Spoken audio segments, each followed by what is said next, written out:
The following content is provided under a Creative Commons license. Your support will help MIT OpenCourseware continue to offer high-quality educational resources for free. To make a donation or view additional materials from hundreds of MIT courses, visit MIT OpenCourseware at ocw.mit.edu. A trilogy, if you will, on hashing.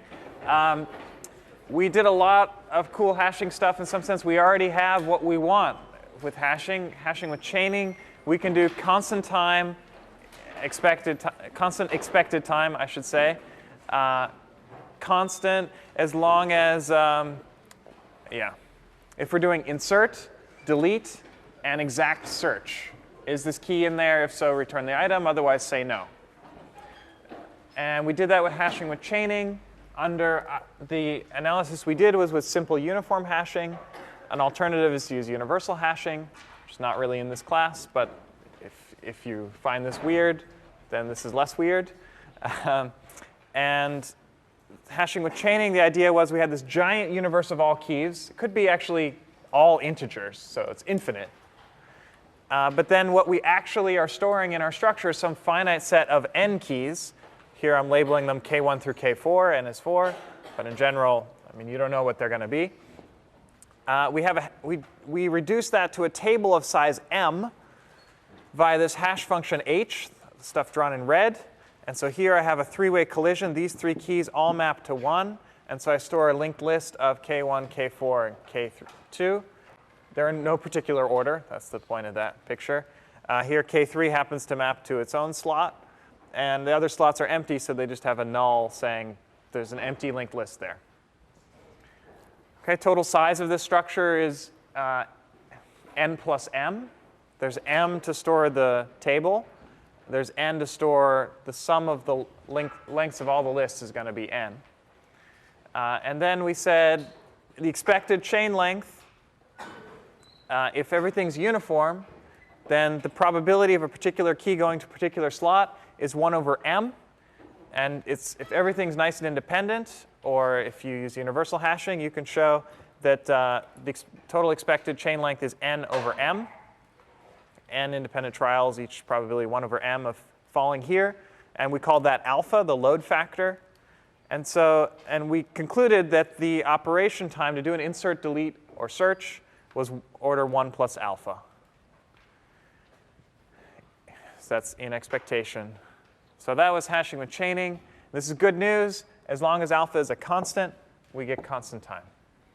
And just for recollection, today we're not really going to be thinking too much about what the hash function is, but just remember two of them I talked about. One, this one we actually will use today, where you just take the key and take it modulo m. That's one easy way of mapping all integers into the space 0 through m minus 1. That's called the division method. Multiplication method is more fancy.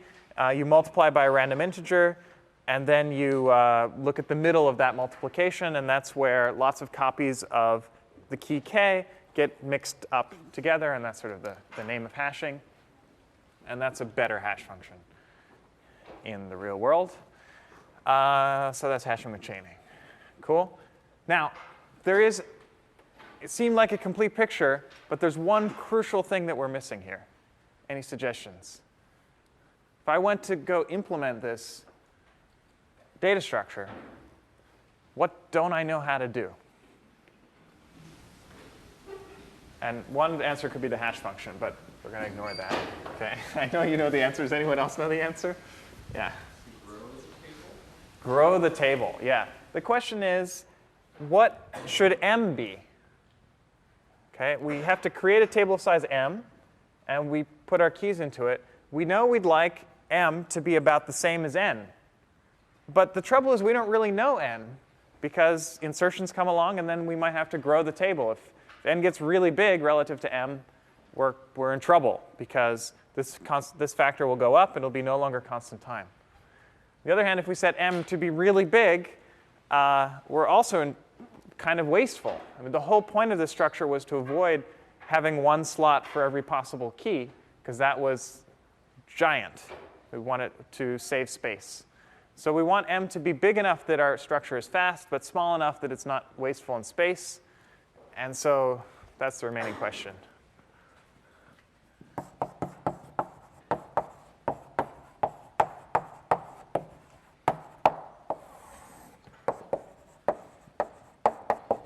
We want m to be theta n. We want it to be omega n, so we want it to be at least some constant times n in order to make alpha be a constant. And we want it to be big O of n in order to make the space linear.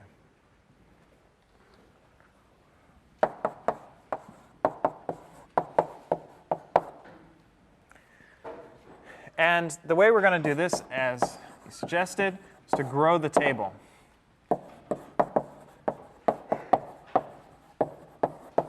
We're going to start with m equals some constant. Pick your favorite constant. 20. My favorite constant, 7. Probably I want it to be a power of 2, but what the hell. And then we're going to grow and shrink as necessary. Okay, this is a pretty obvious idea. The interesting part is to get it to work. And it's going to introduce a whole new concept, which is amortization. So it's going to be cool, trust me. Not only are we going to solve this problem of how to choose m, we're also going to figure out how the Python data structure called list, also known as array, is implemented. So it's exactly the same problem. I'll get to that in a moment. So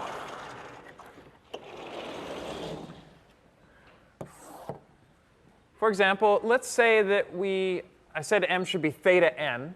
Let's say we want m to be at least n at all times. Okay, so what happens, we start with m equals 8. And so let's say we start with an empty hash table, an empty dictionary. And then I insert 8 things. And then I go to insert the 9th thing.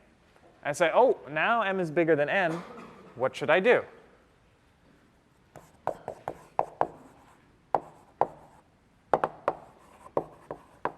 So this would be like at the end of an insertion algorithm.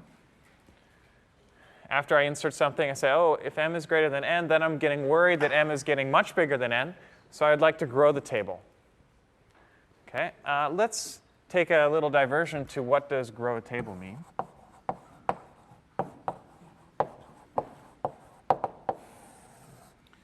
So maybe I have current size m, and I'd like to go to a new size m prime.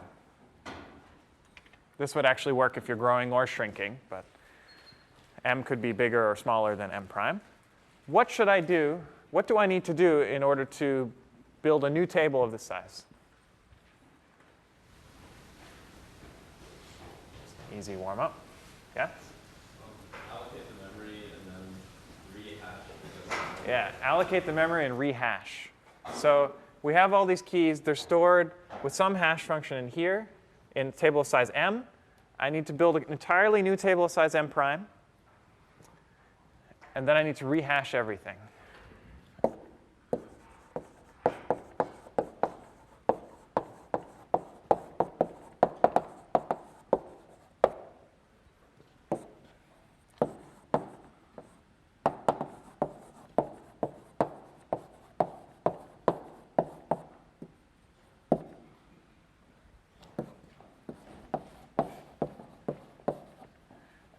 One way to think of this is for each item in the old table, insert into the new table.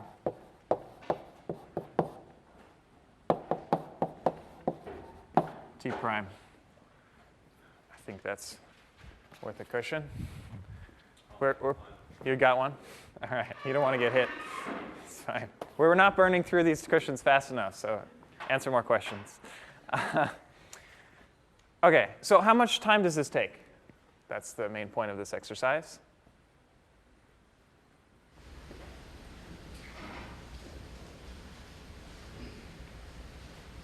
Yeah? Order n. Yeah, I think as long as m and m prime are theta n, this is order n. In general, it's going to be n plus m prime. But you're right. Most of the time, in the situation we're going to construct, this will be theta n. Okay, but in general, there's this issue that, for example, to iterate over every item in the table, you have to look at every slot. And so you have to pay order m just to visit every slot, order n to visit all those lists, m prime just to build the new table of size m prime, initialize it all to nil. Good. Fine. I guess another main point here is that we have to build a new hash function. Why do we need to build a new hash function? Because the hash function, why do I call it f prime? I'm calling it h prime. The hash function is all about mapping the universe of keys to a table of size m. So if m changes, we definitely need a new hash function. If you use the old hash function, you would just use the beginning of the table. If you add more slots down here, you're not going to use them. So for every key, you've got to rehash it, figure out where it goes. OK, I think I've drilled that home enough times. So the question becomes, when we see that our table is too big, how much we need to make it bigger, but how much bigger? Suggestions? Yeah. 2x. Twice m. Good suggestion. Any other suggestions? 3x? OK. M prime equals 2m is the correct answer. But for fun, or for pain, I guess, let's think about the wrong answer, which would be just make it 1 bigger. That'll make m equal to n again. So that seems, it's at least safe. It will maintain my invariant that m is at least n. Did I get this wrong? Sorry, it's the wrong way. N is greater than m. I want m to be greater than or equal to n. All right. So if we just incremented our table size, then the question becomes, what is the cost of n insertions? So say we start with an empty table, and it has size 8 or whatever, some constant, and we insert n times. Then after 8 insertions, when we insert, we have to rebuild our entire table. That takes linear time. After we insert one more, we have to rebuild. That takes linear time. And so the cost is going to be something like, after you get to 8, it's going to be 1 plus 2 plus 3 plus 4. It's a triangular number. Every time we insert, we have to rebuild everything. OK, so this is quadratic. This is bad.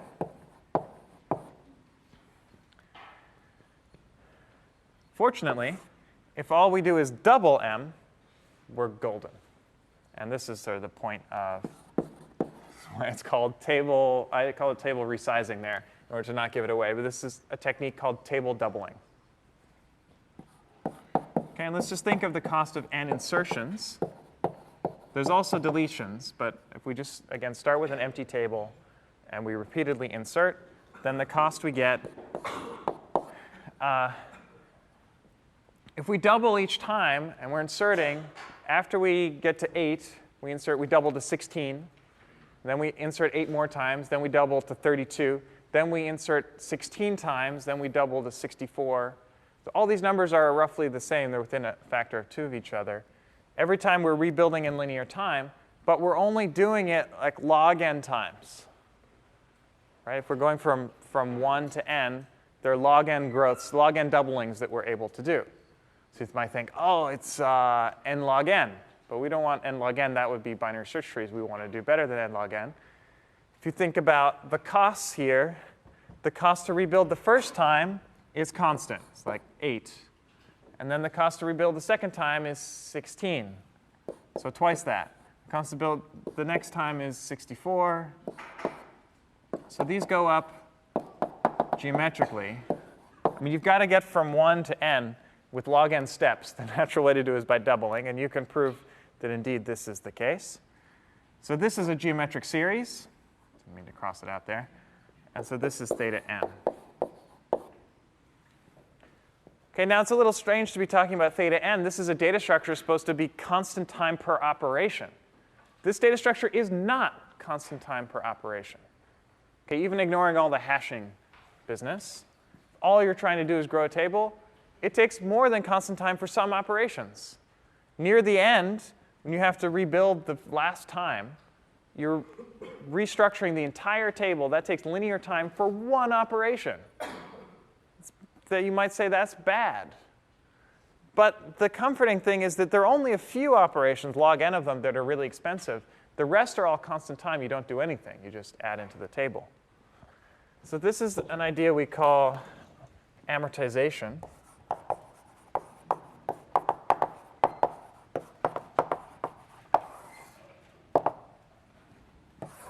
Maybe I should write here, we call this table doubling.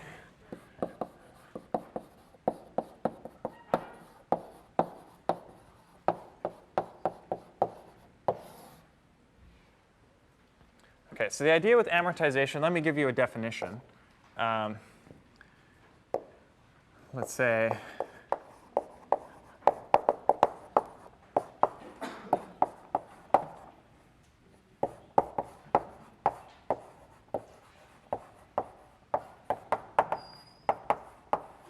actually, I'm going to be a little bit vague here and just say I want T of n. Let me see what I say in my notes. Yeah, I'm going to say T of n.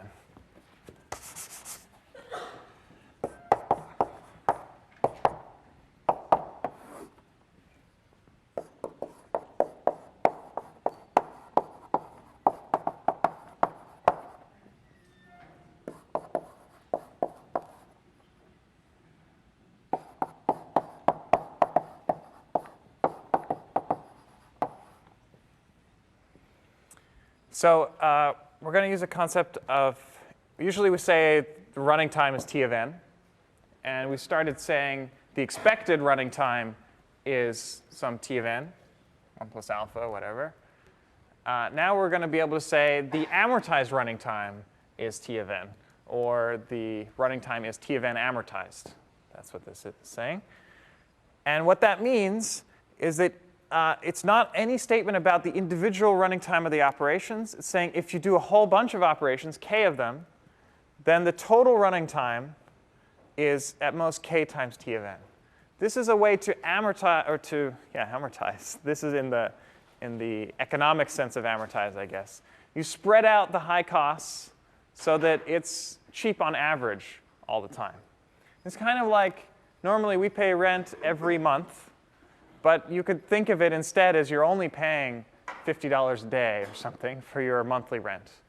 Okay, it's maybe, if you wanted to smooth things out, that would be a nice way to think about paying your rent. Or every second you're paying, I don't know, a penny or something. That's close, actually. A little bit off, factor 2. Anyway, so that's the idea. So you can think of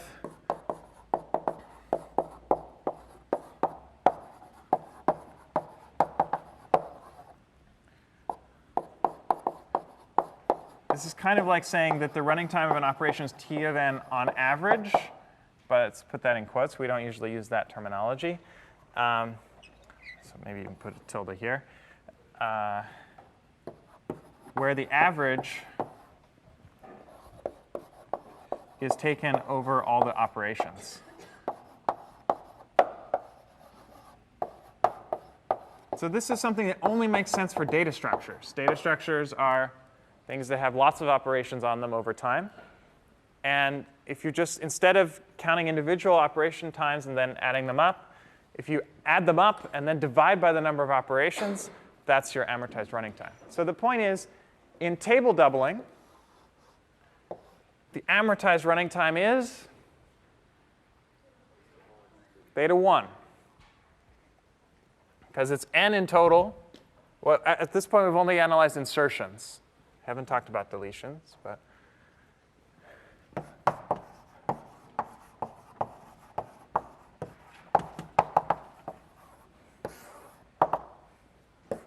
so k inserts. If we're just doing insertions, take theta k time in total. So this means constant amortized.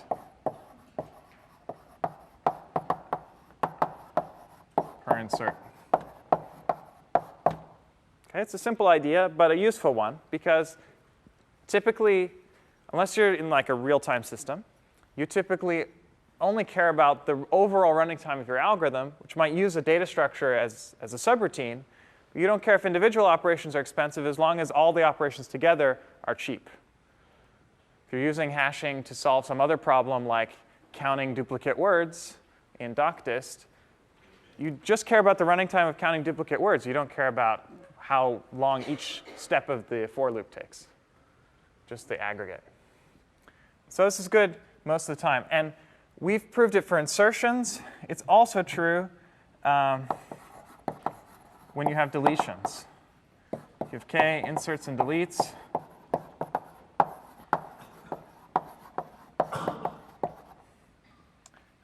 They certainly take order k time. Actually, this is easy to prove at this point because we haven't changed delete. So what delete does is it just deletes something from the table, leaves the table the same size. And so it actually makes life better for us because if it decreases m, in order to make m big again, you have to do more insertions than you had to before. And the only extra cost we're thinking about here is the growing, the rebuild cost from inserting too big. And so this is still true. Deletions only help us. If you have k total inserts and deletes, then still be order k. So we'll still get constant amortized. But this is not totally satisfying because the table might get big again. M might become much larger than n. For example, suppose I do n inserts, and then I do n deletes. So now I have an empty table, n equals 0. But m is going to be around the original value of n, or the maximum value of n over time. So we can fix that. Suggestions on how to fix that. This is a little more subtle. There's two obvious answers. One is correct, and the other is incorrect. Yeah? When the table is half this, or when n is half the size, Good. So option 1 is if the table becomes half the size, then shrink to half the size? Sure.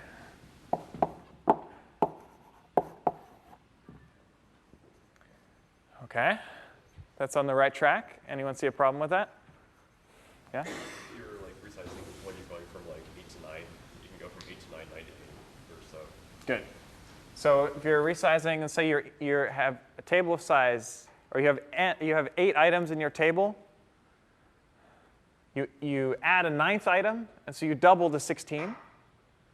Then you delete that 9th item. You're back to 8, and then you say, oh, now m equals n over 2, so I'm going to shrink to half the size.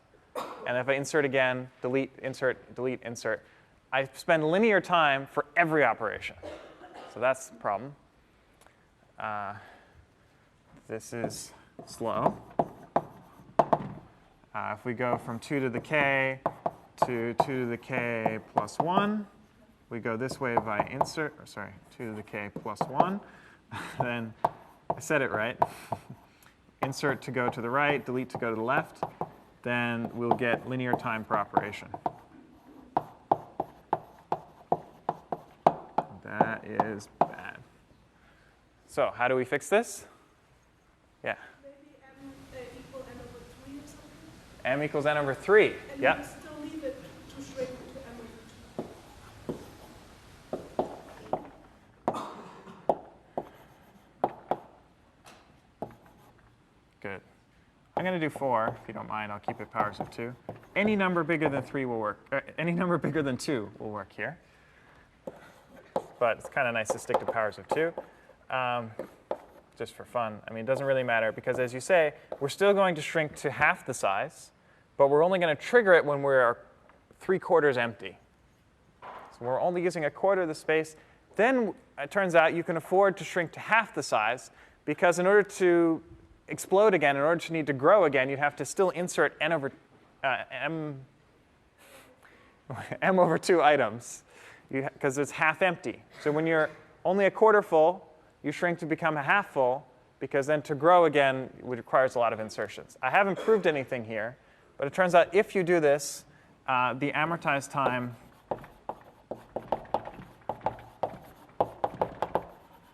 becomes constant. For k insertions and deletions, arbitrary combination, you'll maintain linear size because of these two, because you're maintaining the invariant that m is between n, oh, I gotta get it right, n and 4n. You maintain that invariant, that's easy to check. So you always have linear size, and the amortized running time becomes constant. We don't really have time to prove that in the class. It's a little bit tricky. Read the textbook if you want to know it. It's table doubling. Questions? All right. Boring. No, it's cool. Because not only can we solve the hashing problem of how do we set m in order to keep alpha a constant, we can also solve Python lists. Python lists, or also known as resizable arrays. You may have wondered how they work. Because they offer random access, we can go to the ith item in constant time and modify it or get the value. We can add a new item at the end in constant time. That's append. List.append. And we can delete the last item in constant time. That's one version is list.pop. It's also delete list square bracket -1. You should know that deleting the first item is not constant time. That takes linear time, because what it does is it copies all the values over. Python lists are implemented by arrays. But how do you support this dynamicness where you can increase the length and decrease the length and still keep linear space? Well, you do table doubling.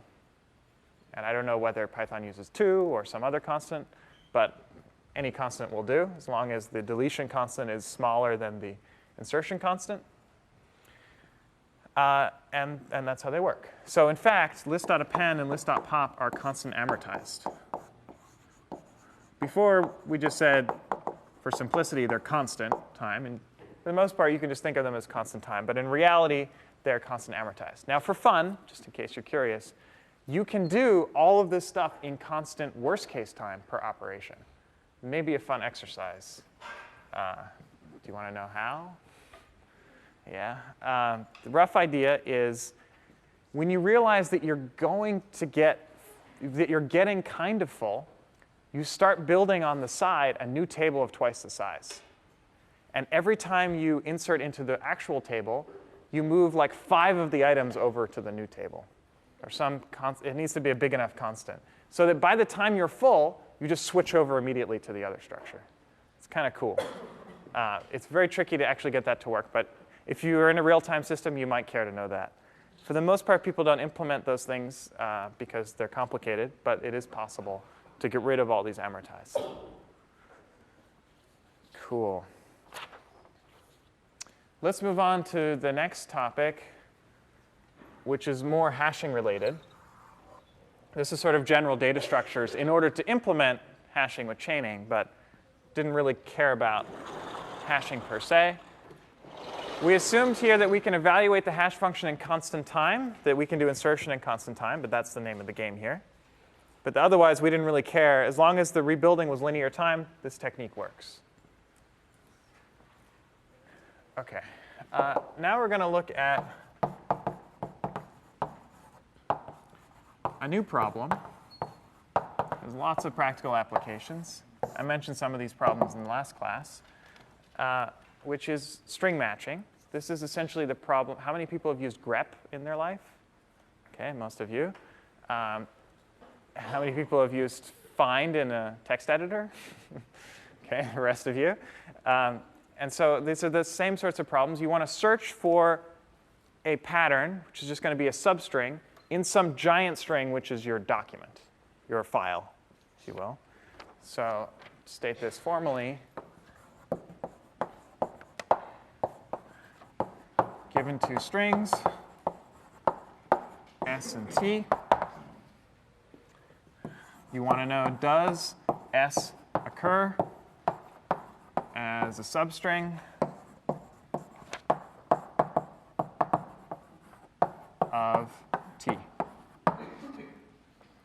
So for example, maybe S is a string 6006, and T is your entire, the mail that you've ever received in your life or your inbox or something. Okay, so T is big typically, and S is small. It's what you type usually.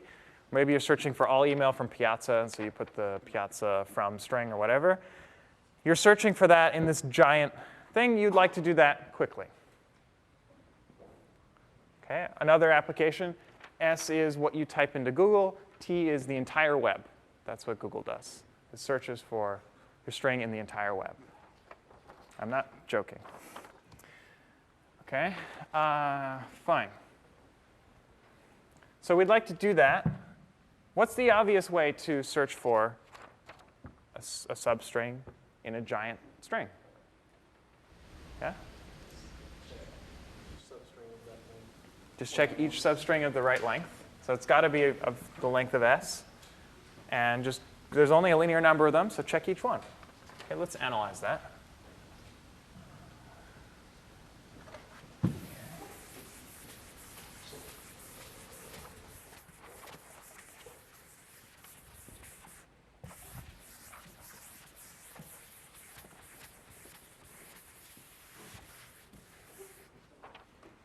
So, simple algorithm.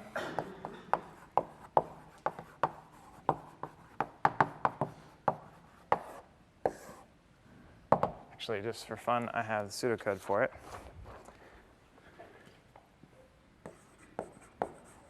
I have Python code for it. Even more cool.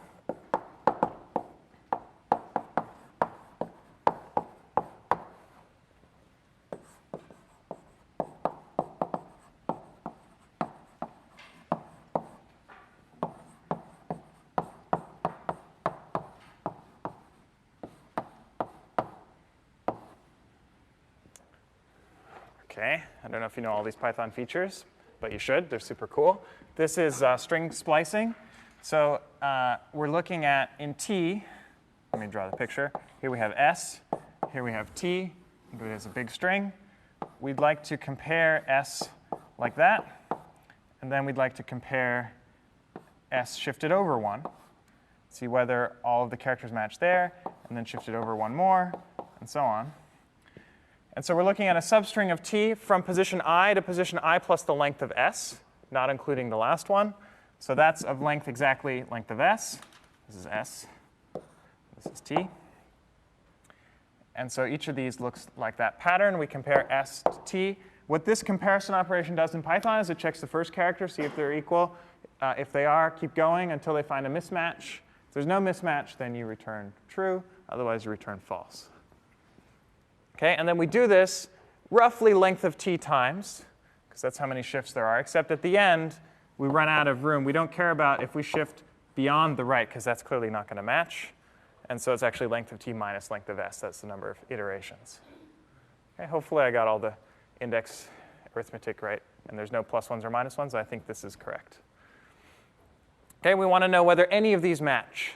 If so, the answer is yes, S occurs in as a substring of T. Of course, in reality, you want to know not just do any match, but show them to me, things like that. But you can change that same amount of time. So what's the running time of this algorithm?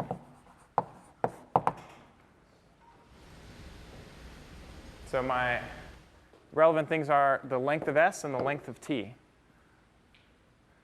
What's the running time? Sorry? T multiplied by S. Yeah, exactly. Technically, it's length of S times length of T minus S. Okay, but typically, this is just S times T. It's always at most S times T, and it's usually the same thing, because S is usually smaller by at least a constant factor than T. This is kind of slow. If you're searching for a big string, it's not so great. I mean, certainly you need S plus T. You've got to look at the strings. But S times T is kind of, it could be quadratic if you're searching for a really long string in another string. So what we'd like to do today is use hashing to get this down to linear time. So, ideas. How could we do that?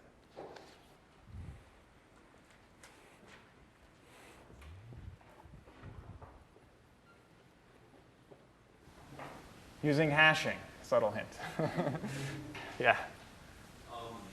If we take something into account like spaces as significant, maybe we could hash everything that's surrounded by spaces if there are words. Okay, so you want to decompose your string into words and use the fact there are fewer words than characters. You could probably get something out of that, and old search engines used to do that. But it's not necessary, turns out. And it will also depend on what your average word length is. So we're in the end today, I mean, we're not going to analyze it fully, but we're going to get an algorithm that runs in this time guaranteed in expectation, because we're randomized. But yeah. If we were to hash rolling numbers of size s, that would Good. be time t, and then we could check if the hash of s was one of these hashes. Good. So the idea is what we're looking at is a rolling window of t, always of size s. And at each time we want to know, is it the same as s? Now, if somehow, it's expensive to check whether a string is equal to a string. There's no way getting around that. Well, there are ways, but there isn't a way for just given two strings. But if somehow, instead of checking the strings, we could check a hash function of the strings. Because strings are big, potentially. We don't know how big s is. And so the universe of strings of length s is potentially very big. It's expensive to compare things. If we could just hash it down to some reasonable size, to something that fits in a word, then we can compare whether those two words are equal, whether those two hash values are equal, whether there's a collision in the table. That would make things go faster. We could do that in constant time per operation. How could we do that? That's the tricky part, but that is exactly the right idea. So make some space.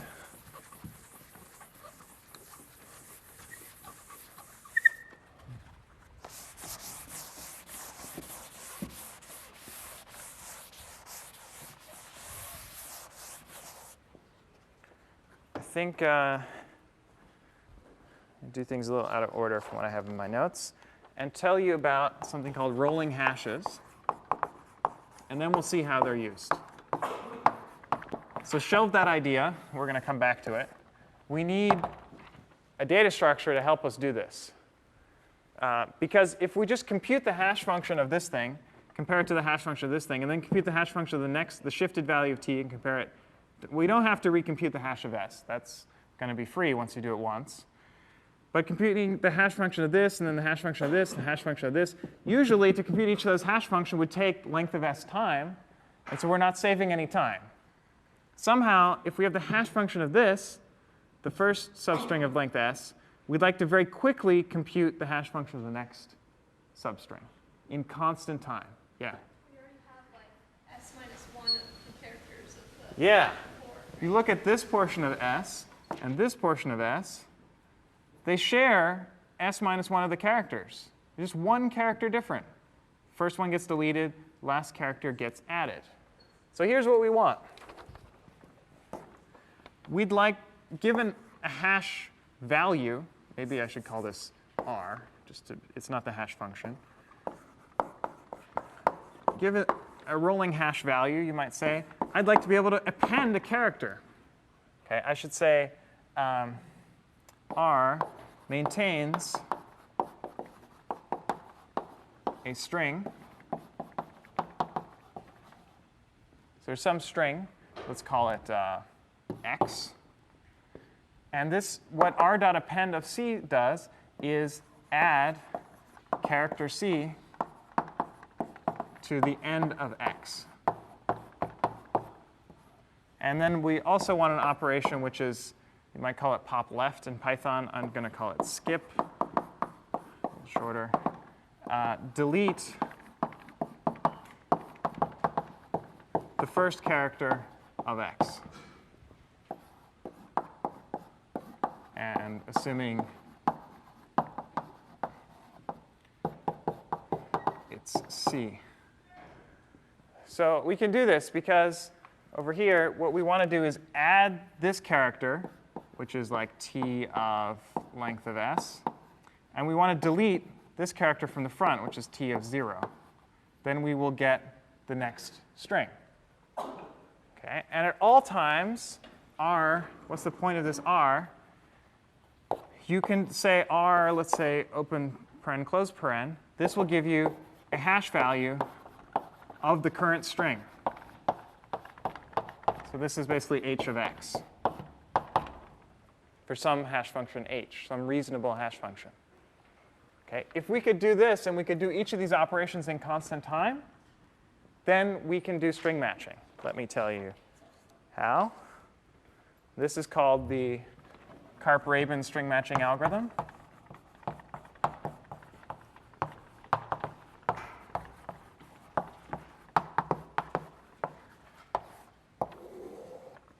And if it's not clear exactly what's allowed here, you'll see it as we use it.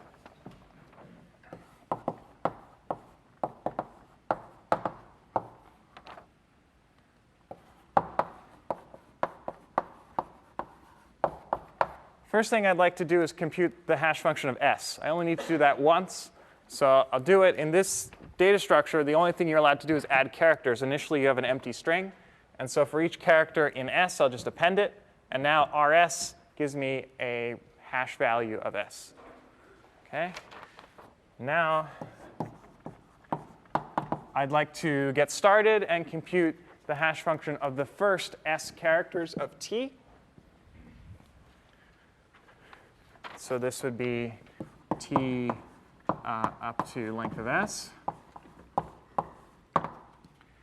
And I'm going to call this thing rt. That's my rolling hash for t. And append those characters. So now rs is a rolling hash of s. Rt is a rolling hash of the first s characters in t. So I should check whether they're equal. If they're not, add one character, shift over by one. Add one character at the end, delete character from the beginning. I'm going to have to do this many times. So I guess technically I need to check whether these are equal first. If they're equal, then we'll talk about it in a moment. The main thing I need to do is this for loop, which checks all of the other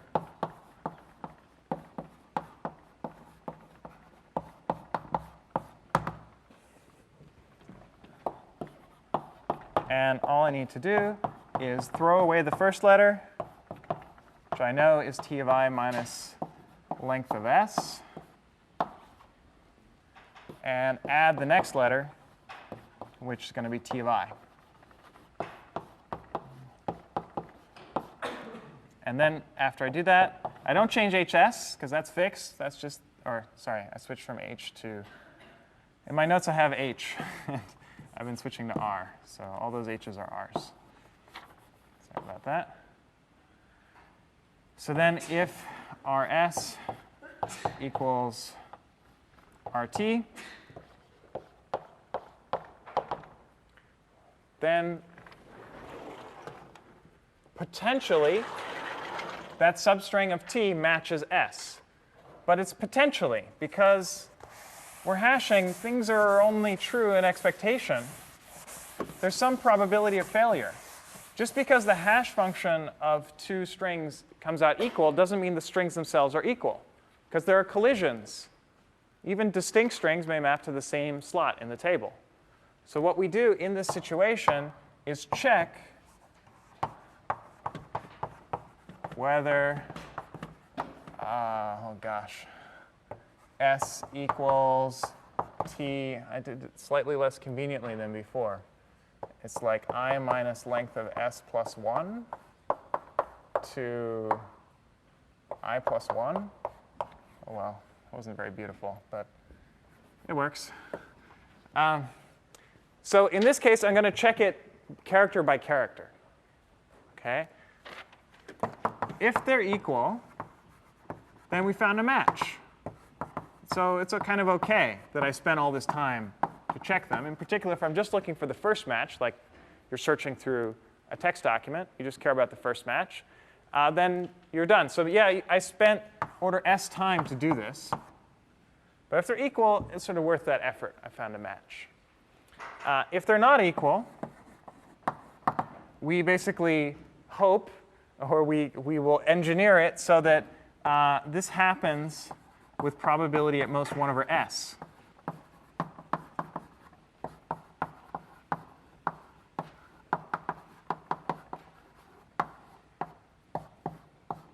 If we can do that, then the expected time here is constant.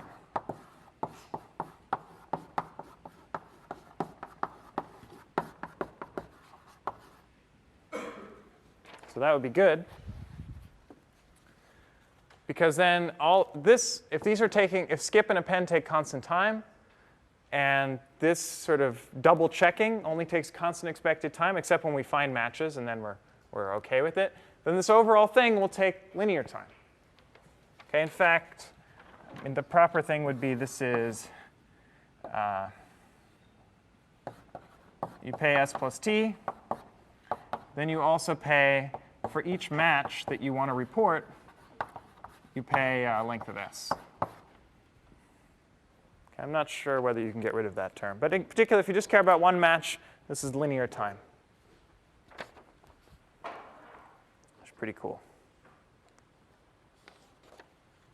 There's one remaining question, though, which is how do you build this data structure?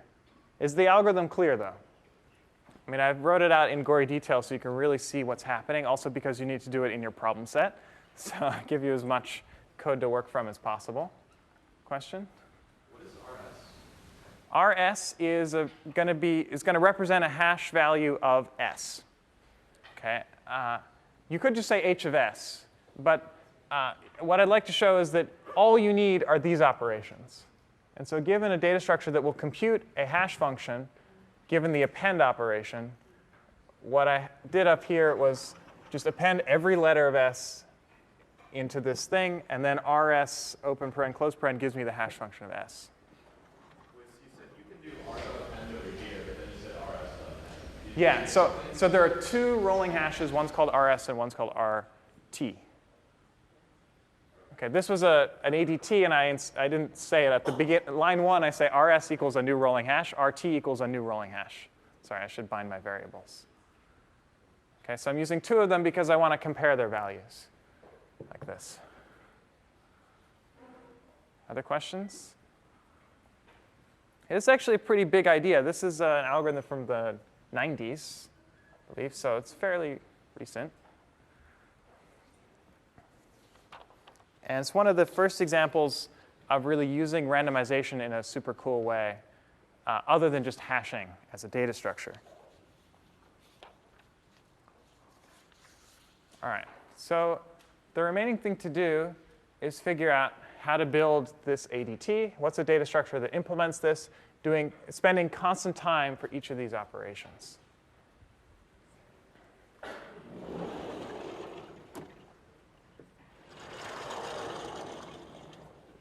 Now, to tell you the truth, doing it depends on which hashing method you use, which hash function you want to use. I just erased the multiplication method because it's a pain to use the multiplication method.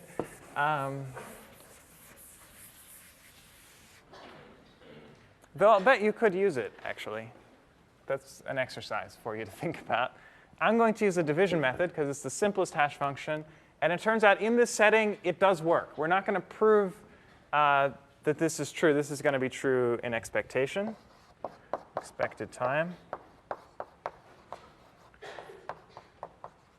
But Karp and Rabin proved that this running time holds, even if you just use this simple hash function of the division method, where m is chosen to be a random prime. Let's say about as big as, or let's say at least as big as length of s. The bigger you make it, the higher probability this is going to be true. But length of s will give you this on average. So we're not going to talk about in this class how to find a random prime. But the algorithm is choose a random number of about the right size and check whether it's prime. If it's not, do it again. And by the prime number theorem, after log n trials, you will find a prime. Okay? And we're not going to talk about how to check whether a number is prime, but it can be done. All right. So we're basically done. The point is to look at, if you look at an append operation, and you think about how this hash function changes when you add a single character. Oh, I should tell you. We're going to treat the string x as a multi-digit number. This is the sort of pre-hash function.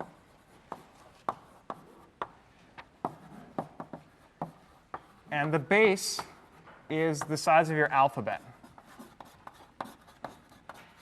So if you're using ASCII, it's 256. If you're using some Unicode, it might be larger. Okay, but whatever the size of your characters in your string, then when I add a character, this is like taking my number, shifting it over by 1, and then adding a new value. So how do I shift over by 1? I multiply by a. So if I have some value, some current hash value, u, it changes to u times a, or sorry, this is the number represented by the string. I multiply by a, and then I add on the character. Or in Python, you'd write ord of the character. That's the number associated with that character.